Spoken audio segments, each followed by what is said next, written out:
Better Get It in Your Soul, Charles Mingus. Okay, let's... Yeah, we have a bunch of questions here from listeners.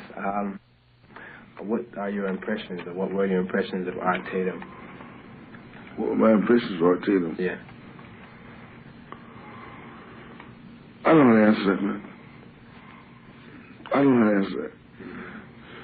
Because I don't know what the person that asked the question, I don't know what their impression of Art Tatum was. Yeah, well, maybe they want the kind of thing you see in liner notes, Art Tatum, blah, blah, blah, is one of the greatest musicians I know because, that kind of thing. Those little phrases you always see and people think are so, glorious. Well, some of the time I expound on it, but Art Tatum was the greatest, He's one of the beginners, one of the teachers, masters. The same person wants to know if you'd advise young musicians to go into jazz.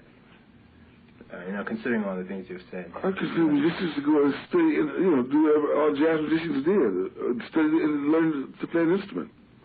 If they play jazz, they play jazz. But you got to learn how to play the instrument first. You don't learn that from Louis Armstrong. He's dead. You go to school. The same as I think Bird played in a high school band. I know Buddy Collette, Jerome Richmond played in a high school band. They studied from white teachers. Right. You go and learn from the white teacher, and he can't destroy what you are. But you got to learn the basics. Yeah, well, that's what it is, man. It's get some white teachers to teach you. And then if you want to study jazz, I think it's a very silly subject myself. A lot of people sit con schools around different places called jazz schools. Well, if I had a jazz school, I would just teach music. I would teach them to listen to a whole lot of, Chopin, Beethoven, Bach. The most complicated music I know is Bach. Technically. Most of the time somebody thinks it's bad, that's what cut Bach. Bach's inventions. One person suggested, it's been suggested that some of the so-called new musicians don't know about, some of the roots of jazz, and they don't know about other kinds of music. From your experience, is that true? I never heard that before, man. Everybody I know about speaking of Art Tatum used to play the classics. Even far back as Boogie Woogie, what's his name? Leadbelly? Not Leadbelly, fat guy. What's his name? Fat and I was. Fat Swallow? No. Fat used to play classics, too. He went to Juilliard. He's a major at Juilliard. Majors in organ. Meet Lux Lewis. He used to play the jazz, Boogie Woogie in the classics. That's 39, 40, in the 40s, late 39, late 30s, early 40s. Everybody knows that.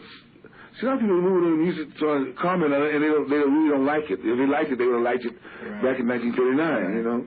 They would know about it then, and he wasn't asking questions like that, because everybody I know has always been the same thing.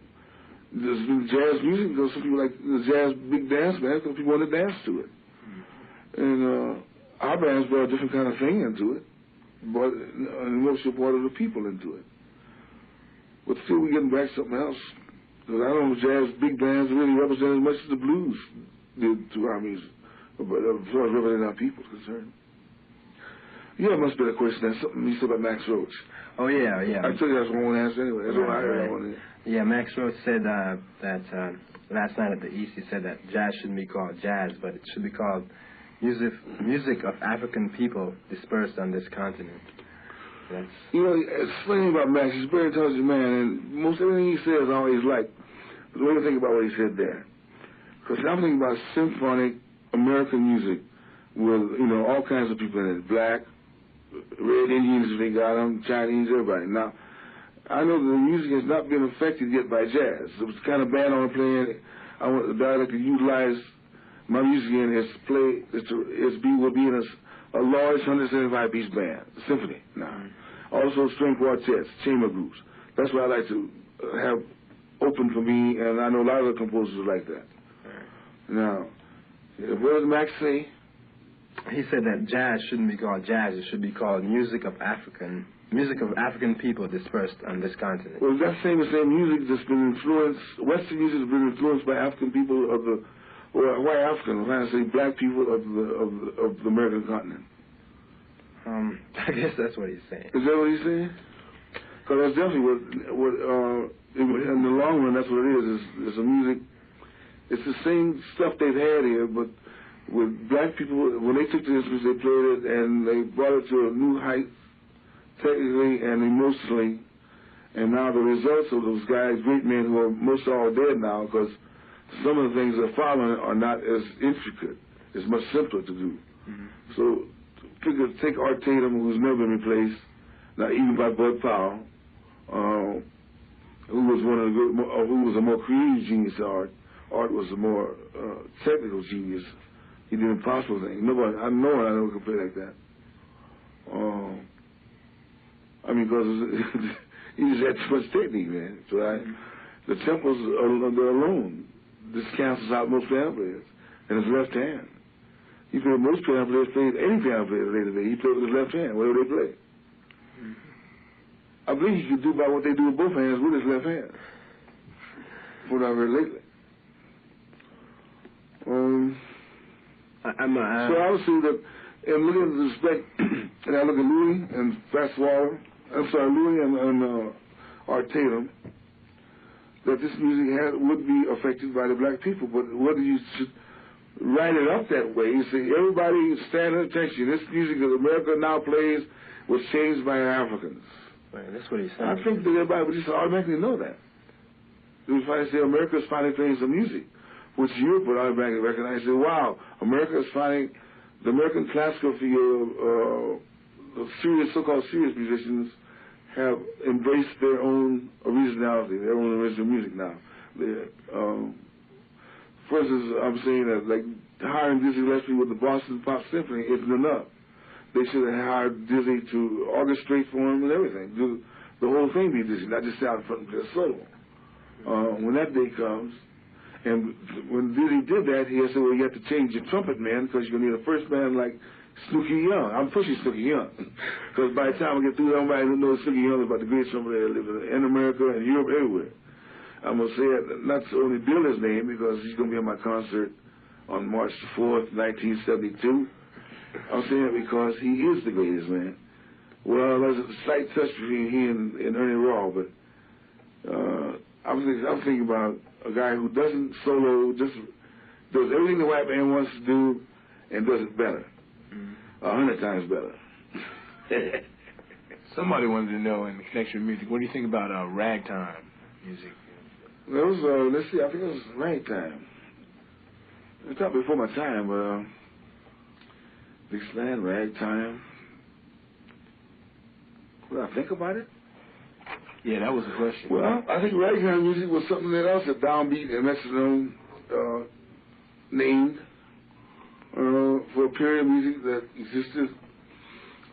It was the 20s? No, before the early 1900s. Before the 20s. Yeah. It was that was a Charleston period. Well, I didn't get my history book with me, but it's just something somebody else labeled, like, you know, like America labels things. But it was still jazz, probably. Yeah, it was an early form of jazz, you know. Because it all was New Orleans. What was it? I mean, who knows? I mean, there were guys in Kansas City playing, there were guys in... were there any black people in New York at the time when Louis and King Oliver was playing? Not at that time, no. Well, where did Louis come from? Where did Duke Ellington was in Washington, D.C. Yeah, but you're talking about King Oliver, right? You're talking about around the 20th century, that time. I mean, there's nobody up this who played it all. Well, I didn't know about it. Not that we know. In Boston? No black people had a horn in the mouth? Only King Oliver. No, I don't think so. I can't go for that, man. I don't think so, but... I know they tell me that they've got a whole lot of musicians hiding out that never even thought about going into jazz. They were too serious about what they thought someday that music would evolve to. Like, take a girl named Elaine Jones who plays percussion. She could play jazz drums, but she always wanted to be in symphonies and ballets and things. She finally got what she wanted.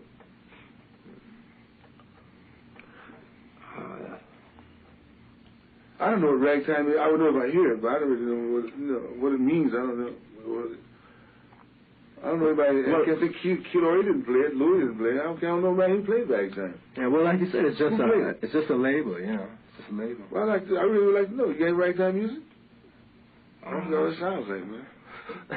I think what they say is that at the time that Ragtime was at its peak, they didn't have recording equipment. Like they got jugs. They even got jugs recorded. That's before they had instruments. Cats played in jugs. Tune them up with water, or whiskey, or wine. Just got a few ragtime names like Scott Joplin and Hubie Blake, early Hubie Blake. That's ragtime? Well, that's what the people who... Well, it's all a matter of what you want to... You can call it anything you want to, Was Hold That Tiger ragtime? Never heard that. You ever heard that? Hold That Tiger? Hold That Tiger? Oh. James Louis told me a joke about that tonight. Sure, it's funny, man. I couldn't tell by radio, man. Yeah, I was thinking about that. Oh, you heard? No, but I kind of figured. What else you know? We got a number of questions here. Somebody wanted to know, how did you meet Eric Dolphy? The first time I met Eric Dolphy was on the footsteps of the Musicians Union in Los Angeles, California, around 1944. We used to have a big band rehearsal with Lloyd Reese. There was, I think, Ernie Raw, Buddy Collette, Dexter Gordon. So just kind of names of people you might have heard of. We used to rehearse this big band. It was always a jazz workshop of a sort. And Eric wasn't old enough. He used to sit on the steps and listen. He was a music lover, first of all. But he was always very serious. But that's how I first met him. I was sitting on the steps at the Union Hall. Let me remind everyone you're listening to WKCR FM in New York, 89.9 on your dial and stereo. We are in progress with our Charles Mingus tribute, and we are talking to Charles. How did Dolphy, Dolphy's playing. Did you finish all the questions? Huh? Did you finish all those questions? Did I what? Finish all those questions? No, there's some more, but since we're talking about... All about Dolphy. Okay, since we're talking about Dolphy, I just want to know, how did it affect what you were doing, and do you think it affected what happened afterward in jazz? Well, I'll tell you that. Have you seen a movie called The Organization? Not yet. That's in the... I knew about this broadcast. I didn't know this. I thought I'd forget about this, but I knew this was going to come up. I went to see this movie, and when they went to shoot at this cat, he's jumping over a fence, they take Eric Dolphy's solo off, which I immediately copyrighted to the mail with a record to Washington, D.C. I'm going to sue him because it's Eric Dolphy's solo. Go listen at it. You heard it. It's the one he did with me at, we were talking. That's just came out. It's a new album that just came out. It's on the Barnaby. It's on the Barnaby label. Barnaby, yeah. Right. It's not new. I know, but it just came. They re-released 9 years it. ago. They re-released it. Well, they shook out to him, man. Yeah. It sounds just like him. I can't imagine how they did that. They took it off the track and cut the bass track down. You hear it. If you heard the record, you hear it as soon as you go see it. Mm-hmm. That's some more about stealing. I mean, I know the guy who wrote the score with the movie knows he stole it. They don't get a chance to practice that much. You don't think that? You're saying that one of them couldn't have heard it and then just copied it, did the same thing? That's what they did. Oh. They didn't just hear it and copy it. He took months and years to learn how to do it like that. and he didn't just copy it, man. They also chose a bass clarinet player who could simulate the same, kind of technique. I'm trying to figure who it was. Do you know who did the music for that film? No. Never heard Dolphy. Not offhand. No. I guess what most people would like to know is, like, what was the thing about Eric that was so great, in your opinion? Not my opinion, man. See, I tell you, that's what's wrong with most of the kids today, even some of the most popular. They heard records only. They never heard, like, Charlie Parker in person. Eric did. One thing about Charlie Parker, Eric Dolphy, and Ben Webster and Coleman Hawkins, or Ben's still living. See, the older days when they had guys to play in halls and dance halls, they didn't have these things. Microphones. The guy could get big sounds. Charlie Parker, he played in Birdland. He stood, see where my kids, he stood this far back. You see kids, they were right up in the microphone. Bird didn't need no mic. Hawk didn't need no mic. Eric Dolphy didn't need no mic. To get a balance of the band in Europe, I put my Eric Dolphy back by the curtains because my tenor sax and trumpet was so soft that all you heard was alto out front. And I put him out in the back, and you still hear him over everybody. It's sad because nobody wants to carry that tradition on. That's why Eric was liked so much, because he's a direct link to what's going on. He wasn't a separate link. He wasn't a freak out of the dark or out of the light. He was a freak out of the soul of the history of jazz progress. Okay. Let's see. A couple more. The album that was done with under Charlie Parker's name at Massey Hall. Someone wants to know whose group was it? Was it your group? Whose group was it? Yeah, was it your group or Parker's? Or just a collection of musicians who, got together for the date or something like that. Well, no, Massey Hall was a concert in Canada. Right. And they built it by who asked for more money. I asked for less. Let's see, I'll tell you how it was built. I mean, because everybody was surprised that Charlie Parker's name wasn't up top. And so I asked Max. Max said, well, I forgot whose name was first. It was first either Dizzy or Buds. Bud Powell was built first.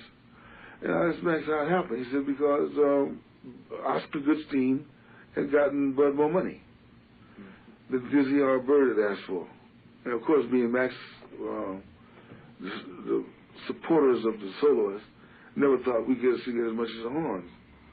Although it should have been a cooperative thing. All the musicians on the record, the company was my company, and Max came in, joined the company at that time, and put the money up to record the concert on green tape, whatever that means.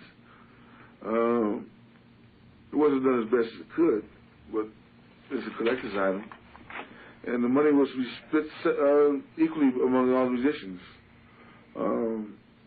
Originally, the company wasn't going to take anything.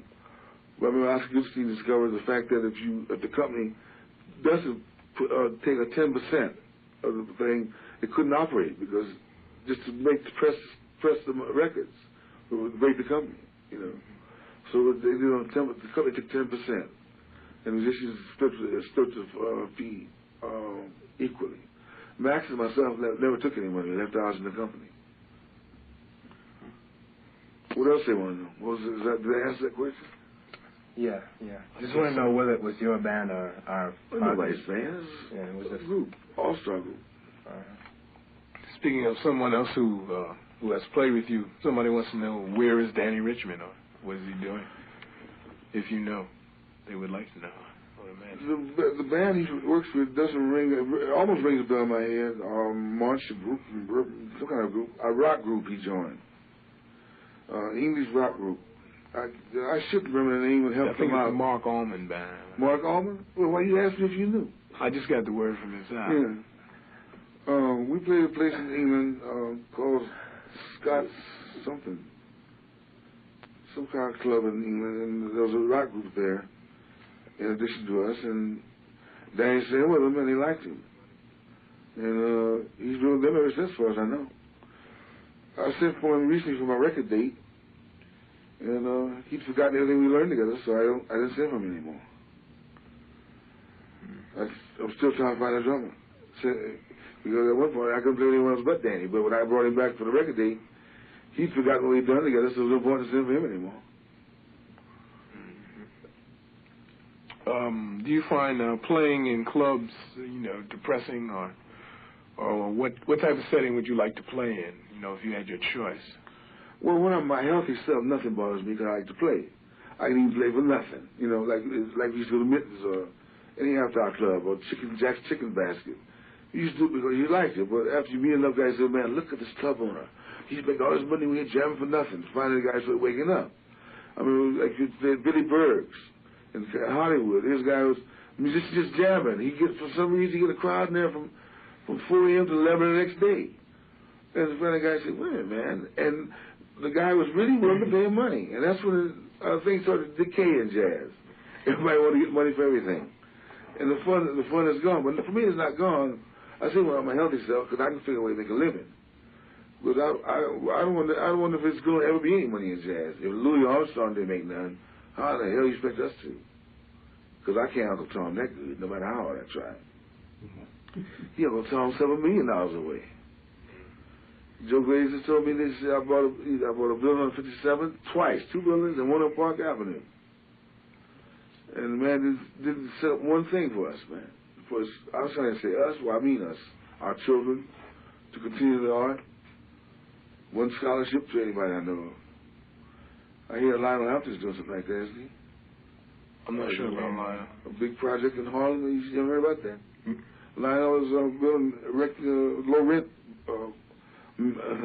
miles area of state, you know, for low rent. They say his wife stood up before she passed.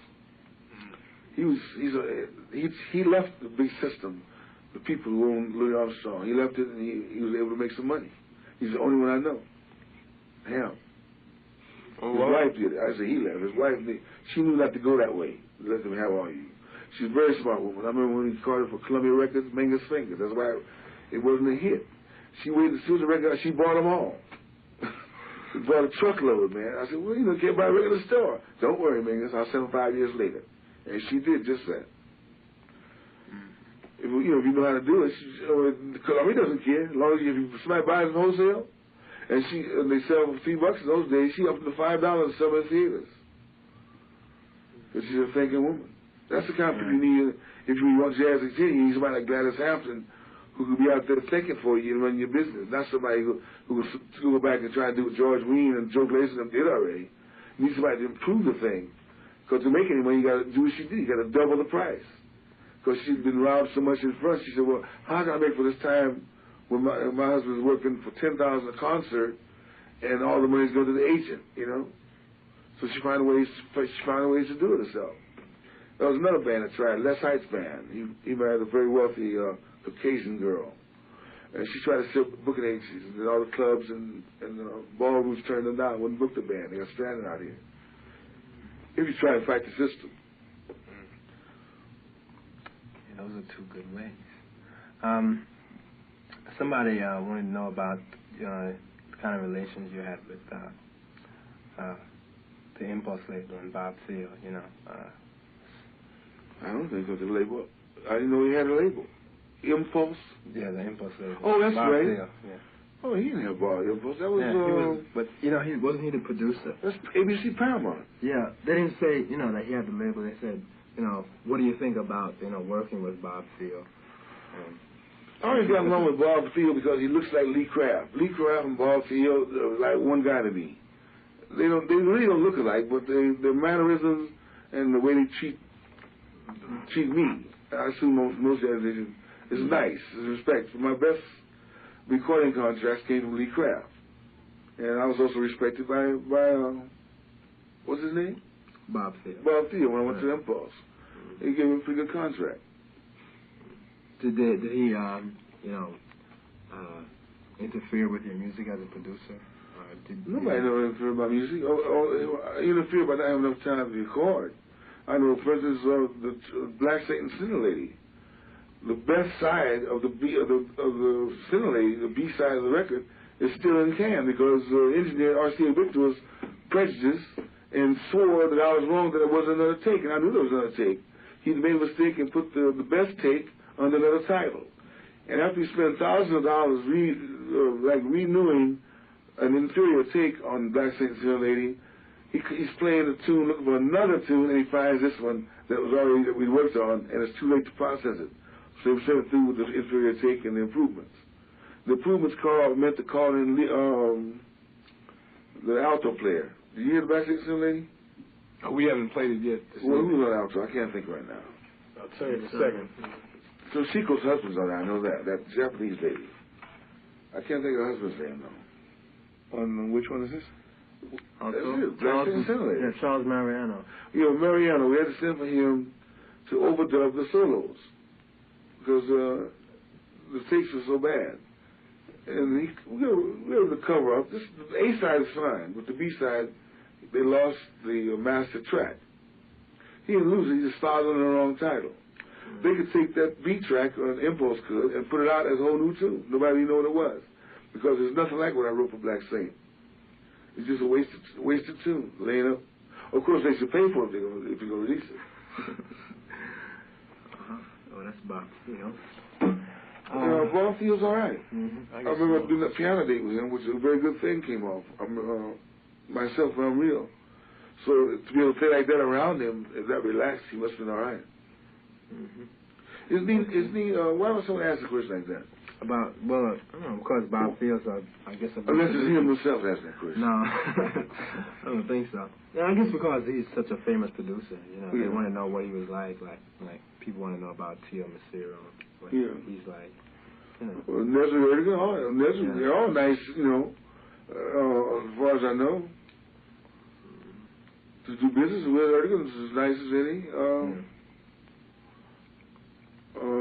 See, a guy used to work for Erdogan, not Erdogan, Armenian, a Greek name. He used to be in Colombia. I think that name was. Is he the one that did the album with Freddie Hubbard? Do you know the name? It's a weird name. I can't remember. There's two brothers, I know that. And one was bald head. Bald. He was in Columbia for many years. He's not there anymore. I see him every now and then. Something just as Thad Jones's band. I think he's with another company now. I can't remember that guy's name. They're only not nice when they can't discover anybody. And for instance, there's a whole new black movement in music that I'm sure that everybody's off on. I don't see none of the guys down at Raffi's or down at Pee Wee's, the Slave Kitchen, where the guys are jamming. So I'm wondering who they collecting, you know. I heard some very good players down there, bass, trumpet. So that's really blowing. I sit there and listen. It's so good I ain't want to play. Okay, another question is, what do you think of critics? Well, you just drop it. You mean critics, period, right? You mean critics for prize fighters? Should go in the ring. That explains why. You know, critics, all critics should do. They should have been what they're supposed to do. You can't because you can't find a guy announcing a baseball game. He's a baseball player. But critics aren't like that. They're the ones that want to be. Except I said they try to get prize fighters, guys who know the game.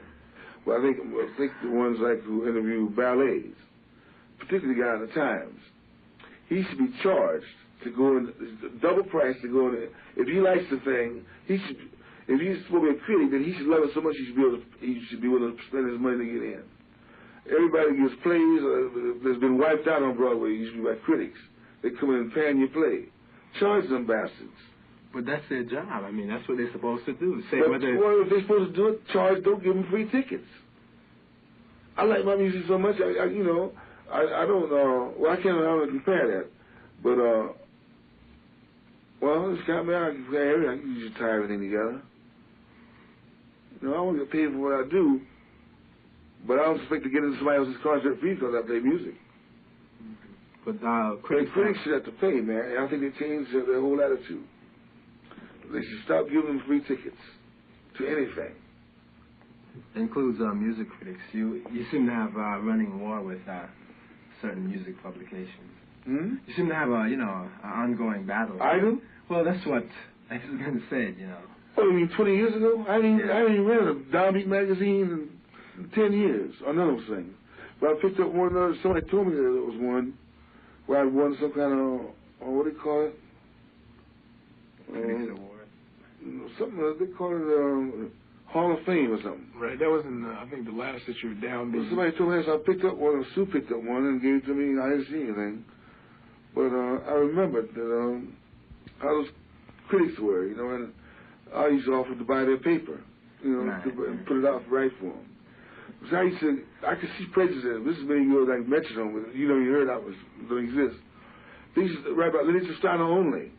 Right. So I called and pretend I was from Ebony, and I started exposing. I said, do exposure on you. And I give Uncle Tom and me and everything, come to invite me to dinner and all that. Because the guy that he had writing for Ebony and the other magazine, which is that? Ebony and Jet. He wouldn't do very much. They're supposed to have a new guy now that's kind of a little, you know, wild, younger, a little wilder. But I remember this album mentioned completely without mentioning one black man for a whole year. You know? And everything he had to say about black music was complete, you know, a drag. Yeah, negative. Yeah. They were about to make Dave Brubeck, Miniature Sound, which is all right if you call it white jazz, like Stan Kitten says.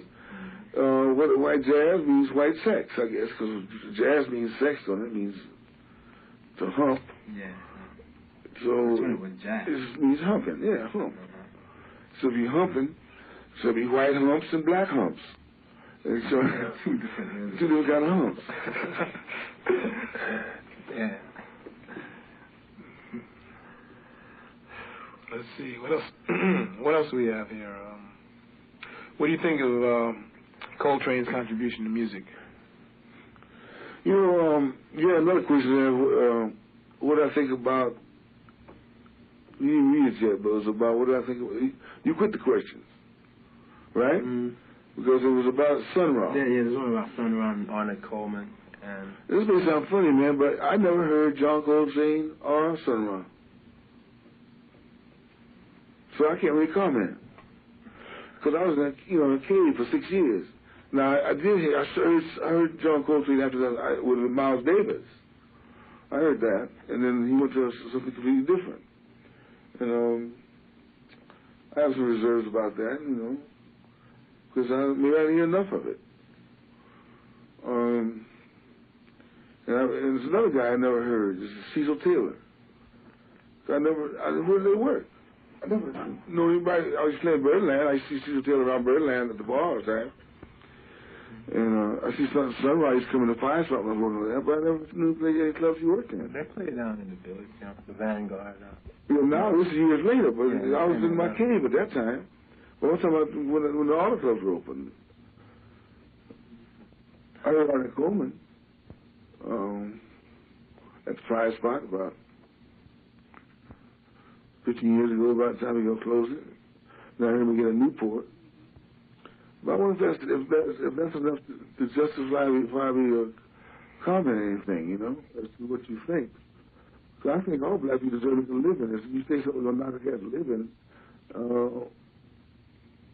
who might do that? I think if anybody wants to play jazz, for instance, if he says he does it, since everybody knows it's humping, nobody can say how to hump. If you like the way Ornette humps, or you like the way John Coltrane plays hump music, if you like the way Dave Brubeck plays hump music, then all the humps should be different. I'm pretty sure everybody humps different. So since jazz and hump is the same thing, when I say I like the way, I'm being a man, it's difficult, but I'm pretty sure the Coltrane humped all right. I'm sure the Ornette does too. And maybe the Sun Ra. I mean, I think the comparative thing to a music that's based on sex cannot be told by the women that the guys go with. Now, about music, someday I'm going to write a book on that, regarding music. But on hump music, that's another thing. I think Max would go for that one, too. Old Max Roach. Is that it? If you ask about Max Roach, somebody asked about that. Max Roach is a musician drummer. For instance, this is no question. You walk into a club and Max playing a solo. I didn't know who he was. I walked to a club called Downbeat. And I got to the bar to drink. Did you know that I know that? He's playing a drum solo.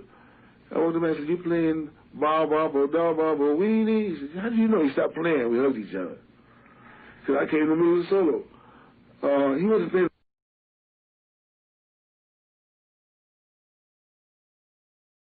You shooting, right? I'm trying to tell you, like, see, I ain't no education, Tommy. So what really happens is that these people, when they think the leaseless joint that you see you thrown out of, they were supposed to have good attorneys that had education to be sure that if they knew me from the place where if I stayed 2 more years, it would have been the new Beverly Hospital, they would have had to find me a place. In the meantime, they moved me here, and they said they haven't got, the lease was bad. But Mingus, not me. What does your eviction tomorrow have to do with J. Edgar Hoover? Hoover? I mean, when I call him, I've always written him. If there's something wrong, you inform all the fellas, all the white folks, to let them know that I'm trying to be a good boy. That may sound funny, because I've got a feeling that maybe I speak for more than just myself. Who are you speaking for? Well, I think most Negroes will tell you, but I think most Negroes will tell you they feel the same. I got a feeling that, Negroes